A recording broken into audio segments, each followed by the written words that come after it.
Here's 10 things you're not doing with the Sony ZV-1 and you really should be.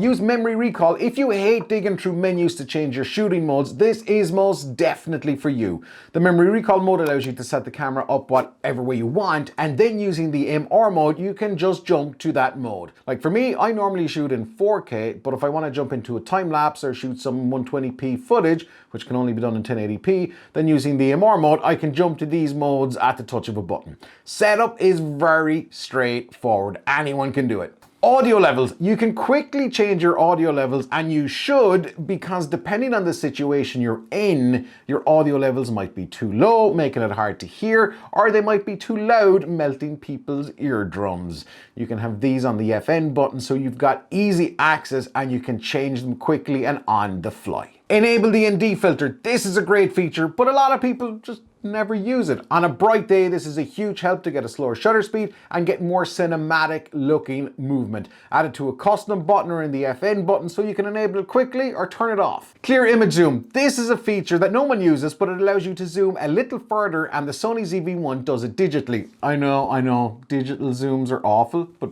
whatever Sony have done here is mind-blowing. If you need an extra few millimeters, then the clear image zoom is more than capable, and no one will notice the difference. It's really easy to enable. Just go to menu 2 on page 6 and 9 and make sure you enable clear image zoom only and not the other ones. Change the aspect ratio for photos. If you're shooting photos and uploading to social platforms exclusively, we'll say like Instagram, you can change the aspect ratio of your shots so you can maximize the gram, which favors shots that are more square, like a 1:1 image ratio. Use power off with monitor. This is super useful. When you close the monitor LCD inwards, the camera will just power off. Go to setup 2 and make sure power off is enabled. Different frame rates. This comes up in the comments here quite a bit. So if you're only seeing something like 25K and 4K, or you can't find 120p, then change the region from PAL to NTSC. Now keep in mind you're gonna have to format the card when you do this, and depending on where you live in the world, lights have different frequencies, so you might see some weird banding.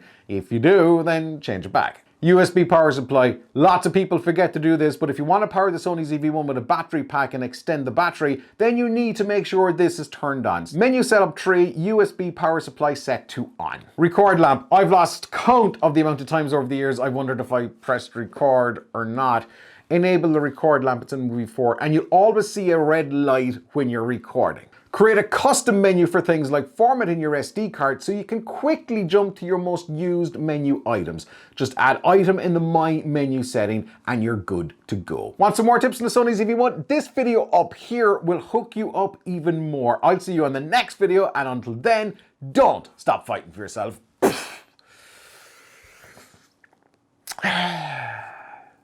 What did I forget?